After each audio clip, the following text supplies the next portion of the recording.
the Madman. Wow, will you look at that? Look at all of these new cards that have descended. Here I'm going to take a look at all of the cards that don't have anything to do with Galakrond. Let's go ahead and start with a very exciting one in the dragon theme, the Emerald Explorer. Druid, 6 mana, 4/8 taunt, Battlecry, discover a dragon, and it itself is a dragon. Wow. Do you remember when this card existed? +1 attack, plus discover a dragon, plus it itself is a dragon. But these explorers are part of the reason why Discover no longer has a bonus to discover class cards.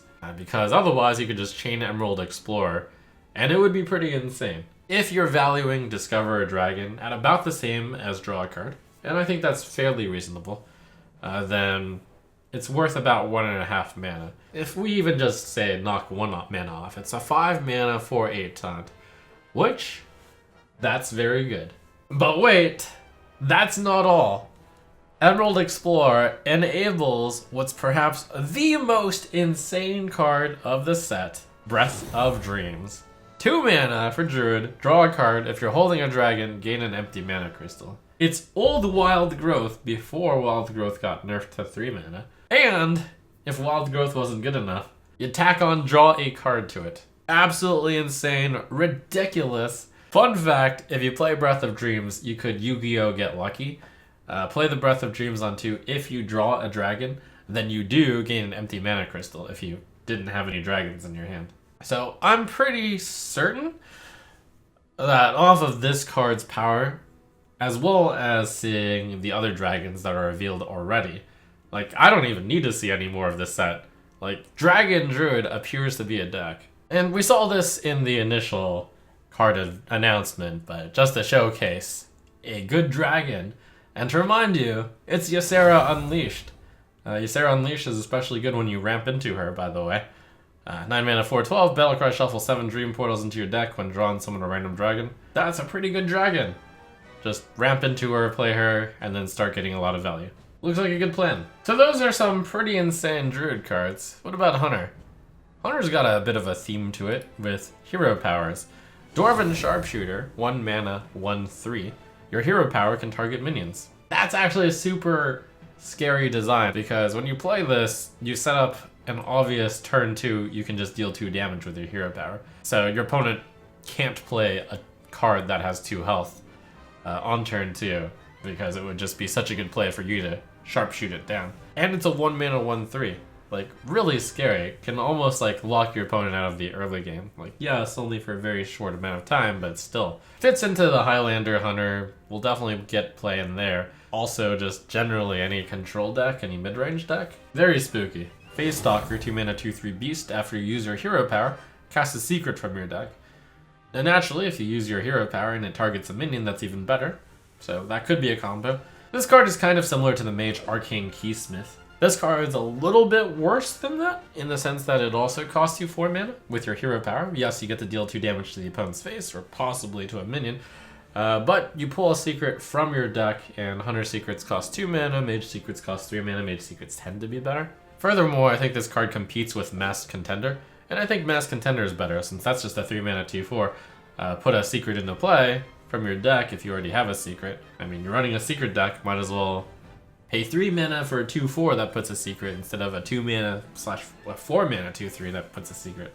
Dragonbane, 4 mana 3/5, legendary for Hunter. After you use your hero power, deal 5 damage to a random enemy. Also a mech. Really scary in the sense that when you play this high health minion on turn 4, your opponent, like if it's their turn 4, they're really scared to play a 5 health minion because for a hero power, you might remove their minion.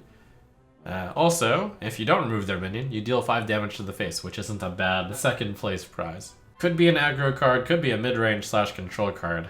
Just a very strong repeatable ability on a 5 health minion. On a low cost minion. Very scary! Hunter also has its own Explorer. 3 mana 2/3, poisonous, Battlecry, discover a dragon, and it itself is also a dragon. So it's Emperor Cobra, except we just attach discover a dragon onto it, which is basically worth 1.5 mana again. I was saying Volpera Scoundrel was, a good Boundary Pusher for 3-mana cards that replace themselves. Well, this card, it blows them out of the water. It's a 3-mana 2/3 with Poisonous, which is also a dragon, which discovers a card. So, clearly meant to push Dragon Hunter. And Hunter actually has a few dragons in it from previous sets that people may want to look into again. Did you think Cobra Shot was insane? Yeah, boy! Well, no one really thought that, but Corrosive Breath is a 2-mana Hunter card. Deal 3 damage to a minion. If you're holding a dragon, it also hits the enemy hero. So it's 2-mana Cobra Shot, basically, if you have a dragon. And you can even play it if you don't have a dragon for just 2 mana, deal 3 to a minion, which is actually quite good by itself. So yeah, the breaths are clearly meant to be really good, and the class dragon cards are clearly meant to be really good. And we're really pushing dragon cards really hard. And let's finish out the Hunter with the side quest for Hunter. Toxic Reinforcements, 1-mana side quest, use your hero power 3 times.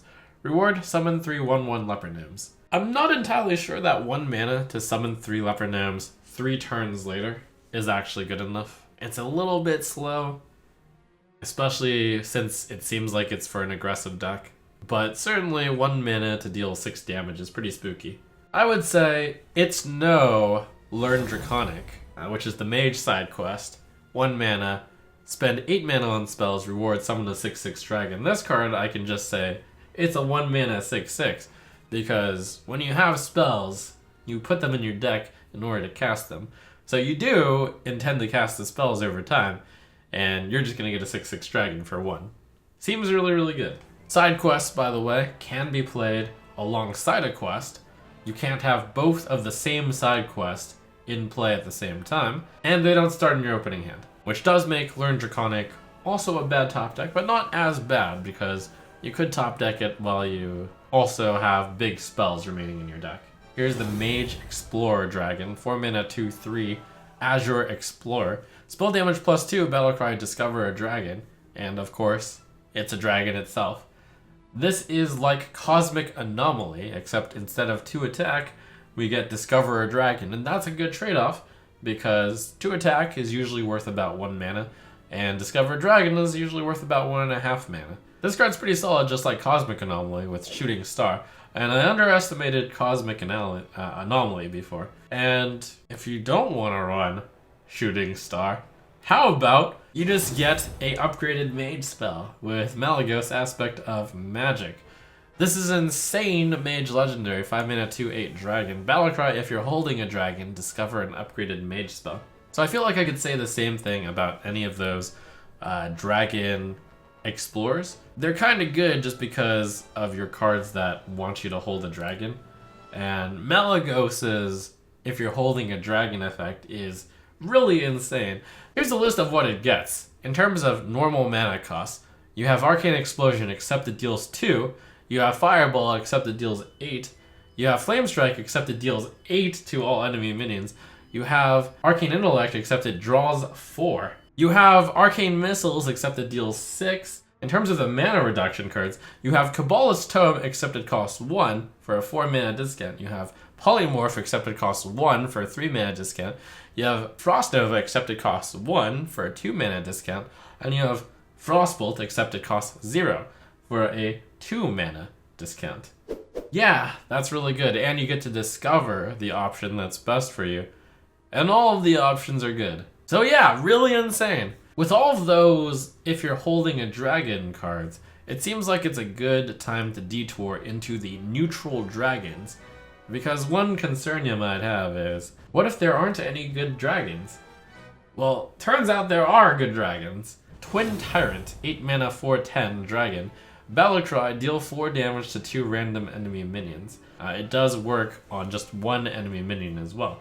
So it's kind of like a Flame Strike that for 1 mana more comes with a 4/10. And of course, it's a dragon, which is important when you want to hold a dragon. Seems like a really good new Primordial Drake type card. A late game value card that deals with the opponent's board. And then you've got Evasive Draconid, which is the less good dragon, I want to say, but it's got its places as well. It's a 7 mana 7/7 taunt with the really powerful ability can't be targeted by spells or hero powers. So the way that the opponent has to deal with this is with minions on the board. And if they don't have minions on the board, then you're dealing 7 a turn, so it's like an aggressive dragon. This used to be in the case of Spectral Smith. That used to actually be played. So Evasive Draconid certainly seems pretty powerful. This card is going to be one of those cards that probably doesn't see play in most of the dragon decks, but could possibly see some play just as filler dragon, or maybe an especially aggressive dragon deck if that exists. Paladin gets a Sand Breath. 1 mana, give a minion +1/+2, give it Divine Shield if you're holding a dragon. So naturally when you buff something, you want it to attack immediately. With Sand Breath and with Divine Shield in general, you want it to attack into a threatening enemy minion immediately. This is like 2 cards in one. It is the Hand of Protection and Divine Strength. When you combine the cards into one card, like that should in theory cost 2, and it's bundling a card, so this card could be theorized to be worth around 3 mana, and it's yours for the low price of 1 mana. And I think this is a bit underrated in terms of how good it is, and it's very good. Plus, Paladins have dragon synergy already, so it is less of a detour for Paladins to hold dragons. I wonder if Paladins got any other good dragons. Holy cow, is that a 4 mana 8/8? Yes indeed, Paladin gets Nozdormu the Timeless, 4 mana 8/8 dragon. Battlecry set each player to 10 mana crystals. Wow, that is a huge game changer. Yes, it's a substantial downside, is your opponent gets to take the first 10 mana crystal turn. Because remember, this is empty mana crystals that you're setting to. So if you play this on 4 mana, you're going to have 0 mana left over. If you play this at 7 mana, you're going to have 3 mana left over. So your opponent gets the first use of the mana crystals. But a decent amount of their mana crystals is probably going to be spent dealing with Nozdormu the Timeless. And this is a symmetrical effect, which means you can build your deck to better take advantage of the symmetrical effect. If your opponent's building a small aggro deck, then they're going to run out of cards while you lay down huge card after huge card. Seems like a potentially very strong card in maybe a combo deck, perhaps the dual deck, perhaps just a mid-range / control deck, which has big cards. If you're lucky enough to have this in your mulligan, you can even keep a 10 mana card. So you just go turn 4 Nozdormu, turn 5 Tyrion. And your opponent isn't going to know that they're going to have 10 mana crystals on their turn 4, so they might mess up their whole curve. But wait, that's not all. There's a special card you can run with this. If you really want to be consistent in getting to 10 mana crystals, Call to Adventure for 3 mana can lead into Nozdormu for 4 mana, and you could just build a deck where Nozdormu is the lowest mana cost card, minion-wise, in your deck. So that's unbelievable. Normally, when you have a 4 mana 8/8, you're supposed to have some way that it's hard to get to. For example, Mountain Giant, tap. You're supposed to have some sort of huge drawback. This drawback could even be an upside.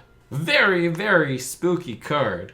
Rogue also has its own breath. It's Candle Breath. 6 mana, draw 3 cards, cost 3 less while you're holding a dragon. Is 3 mana to draw 3 cards good? Yeah, that's really good. So that's a reason to run dragons in Rogue. What's another reason to run dragons in Rogue? What about the legendary dragon, Waxadread? 5 mana 7/5. Death Rattle, shuffle a candle into your deck that resummons Waxadread when drawn. So that's a 5 mana 7/5, which sometimes, after it dies, will just give you another free 7/5. And by the way, there are ways for rogues to activate Death Rattles, such as Necrium Blade. Have we finally found the mid-range / value rogue out there? You could just win the game with Waxadread. Like, how is your opponent going to stop infinite Waxadreads from coming back? Because you can simply play Waxadread and break your Necrium Blade to shuffle a candle into your deck, and you could have 2 Waxadreads in play at the same time. And then maybe later you activate all of your Death Rattles and you get more candles in your deck. You play it with a minor dragon theme and you just run Candle Breath and then you draw cards, which summons Waxadread. Whew, very spooky. And here's another cool rogue card. Dragon's Horde, 1 mana, discover a legendary minion from another class. So it works with your quest rogue, works as a small card to enable combos, works with Tess. Tess really wants you to discover a huge card, 2 huge cards, so that you can play her, and then you play the huge cards again. Legendary minions, tend to be huge. This card could see play. Quest Rogue just might be back on the table because it is a pretty good ability to use over time. And maybe you mix Quest Rogue with dragons. It's the extra value oomph that Rogue needed. And a 1 mana card to guarantee you, a good big card. Plus, one further on the quest. Pretty solid. What goodies await Shaman? We're not sure yet, but the Lightning Breath is still one of the best cards we've seen. It's a 3 mana Flame Strike. That's really good. Warriors got an 8 mana 12/12 Deathwing Mad Aspect. Battlecry, attack all other minions. Dragon also. So one of the interesting things about Warrior and Dragons is that Warmaster Voon is in the set, so you can copy certain dragons. This would be a pretty good dragon to copy. Seems like a great fit in the control deck. You play him, and then you kill off your opponent's minions, which hopefully their attack total doesn't equal 12, or if it does, hopefully you hit the ones that have lower attack first, and then you probably kill anything that gets hit for 12. It does attack all other minions, note, so you probably want to play it when you don't have any minions in play, so trade your minions first. And if the board is empty, just play an 8 mana 12/12. That seems good too. To reward warriors for having dragons, we've got a really good breath. Again, Molten Breath.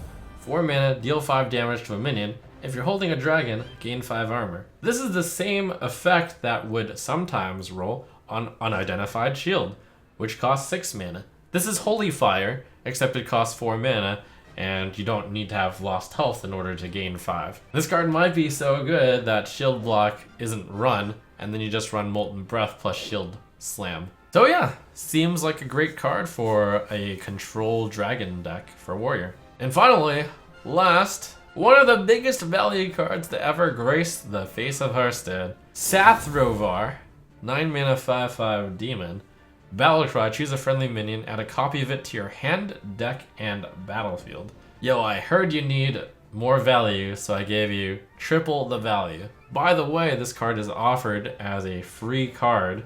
You get the golden version if you have the virtual ticket, but everyone's getting a free Sathrovar with a patch that will come in pretty much right away if you're watching this video. Clearly, you want to play this on a huge card, but perhaps not so clearly, you want to play this in a combo deck for a very short time during this Doom in the Tomb Halloween type event. You have Quest Druid with Kun. You can play Kun and then play Sathrovar on Kun in order to have 2 Kuns on the field and 1 in your hand. And then you just play Kun again. And of course, since you're Quest Druid, you're getting both sides of the Kun. That's a lot of value. Other potential is anything that should cost a lot of mana, but has been reduced in mana, such as Shirvala. You play your Shirvala, you play your Sathrovar, you get a Shirvala in play, you get a Shirvala in your hand, you get a Shirvala in your deck, which is really good, because maybe you want a Holy Wrath with that Shirvala in your deck, or that Shirvala in your deck is insurance for when you draw it later and then Baleful Banker. But either way, you have 3 Shirvalas in play and you just gained a lot of health. And then another potential combo is you Geppetto your Sathrovar, so that for 1 mana, you can choose a friendly minion to add a copy of it to your hand, deck, and battlefield. So yeah, that's pretty good. A lot of potential value there. I expect this card to shake up the meta in a very small way, or maybe even a major way, because this card probably goes into Quest Druid. Whew, so there you have it. Based off of these cards, I am fairly convinced that this is the strongest expansion to ever hit Hearthstone. Some insane cards revealed, many of which would have easily made the top 10 list of previous expansions. So stay tuned to see if the cards continue to be this powerful.